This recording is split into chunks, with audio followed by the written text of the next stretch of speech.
ارشاد فرمایا جو اللہ سے ڈرے اللہ اس کے لیے راستے کھول دیتا ہے، اور اللہ اس کو وہاں سے دیتا ہے جہاں سے اسے گمان بھی نہیں ہوتا۔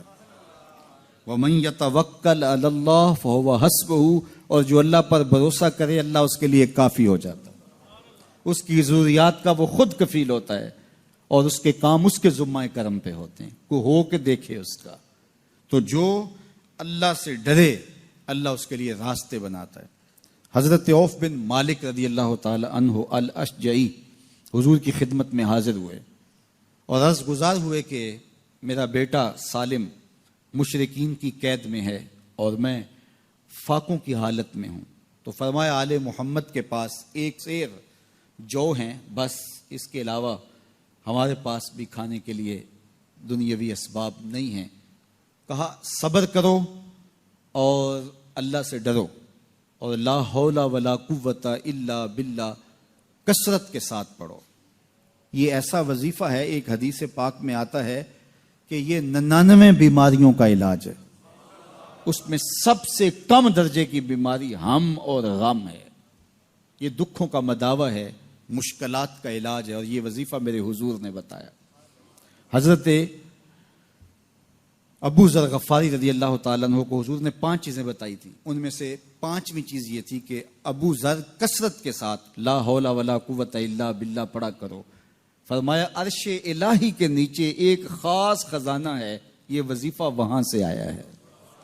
یہ زندگی میں معمول بنا لو، جب پھنس جاؤ مشکلات میں آ جاؤ تو لا حول ولا قوت الا باللہ پڑھو، اللہ راستے کھولے گا۔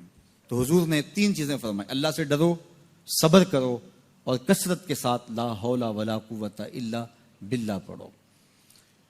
وہ فرماتے ہیں کہ میں یہ عمل شروع کیا، ابھی گھر میں بیٹھا ہی تھا کہ دروازے پہ دستک ہوئی، تو میں اٹھا کہ دروازہ کھولوں دیکھوں کہ کون ہے، تو دروازہ کھولا، دیکھا میرا بیٹا کھڑا ہے اور اس کے پیچھے 100 اونٹ کھڑے ہیں۔ تو میں نے کہا کہ تم اور یہ اونٹ؟ کہا مجھے موقع لگ گیا، میں ان کی قید سے بھاگ آیا اور آتے آتے ان کے 100 اونٹ بھی ہانک لایا ہوں۔ وَيَرْزُقْهُ مِنْ حَيْثُ لَا يَحْتَسِبُ، وہ تمہیں وہاں سے رزق دے گا جہاں سے تمہیں گمان بھی نہیں، اس کے ہو کے تو دیکھو۔ اللہ اکبر، اللہ کے ہو جاؤ تو پھر وہ تمہاری ضرورتوں کا کفیل ہو جائے گا۔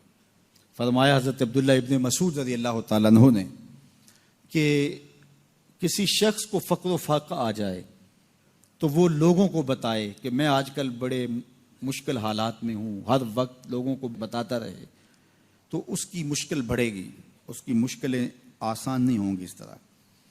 اور اگر وہ اپنی اس مشکل کو کسی سے شیئر نہ کرے بلکہ مصلی بچھا کے اپنے رب سے کہے کہ مالک فقر و فاقہ آ گیا ہے اور اس کا علاج تیرے پاس ہے، اس مرض کا مداوع تیرے پاس ہے۔ تو حضرت عبداللہ ابن مسعود فرماتے ہیں کہ رسول کریم نے فرمایا جلد یا بدیر اللہ اس کو مالا مال فرما دے گا۔ یہ بھی کبھی کر کے دیکھو، مشکل آ جائے، فاقہ آ جائے، مصیبت آ جائے، کسی سے نہ کہو، صرف اپنے رب سے کہو، پھر دیکھنا اس کی کرم نوازیوں کا می کیسے برستا ہے۔ فرمایا اللہ پر بھروسہ کرنے کا جو حق ہے اگر وہ تم ادا کر دو، وہ تمہیں ایسے رزق عطا کرے جیسے پرندوں کو عطا کرتا۔ ہم تو دکان پہ جانا ہوتا ہے، فیکٹری میں جانا ہوتا ہے، ہم اپنے کاروبار پہ جانا ہوتا ہے، نوکری پہ جانا ہوتا ہے، مزدوری پہ جانا ہوتا ہے، ہمیں پتہ ہے کہاں آج صبح جانا ہے، لیکن پرندوں کو کوئی پتہ نہیں ہوتا کہاں جانا ہے، راس المال بھی نہیں ہوتا، لیکن صبح نکلتے ہیں، شام کو کبھی بھی خالی پیٹ نہیں آئے۔ بن توکل پنچھی اڑ دے، خرچ نہ پلے زیرا ہو۔ گھر سے خالی پیٹ نکلتے ہیں، جب واپس آتے ہیں تو پیٹ بھرے ہوئے ہوتے ہیں، اور پھر جو ان کی ضرورت ہوتی ہے اللہ وہ ساری ضرورتیں پوری کرتا ہے، جو ضرورت ان کی ہوتی ہے۔ یہ شیر کتنا گوشت کھاتا ہے اللہ روز اسے دیتا ہے، یہ ہنس روزانہ سچے موتی کھاتے ہیں، اور آپ مارکیٹ میں لینے جائیں لاکھوں روپے لگا کے تولے ماشے کے حساب سے آپ خریدتے ہیں، پھر بھی آپ کو یقین نہیں ہوتا کہ یہ سچے ہیں یا 2 نمبر ہیں۔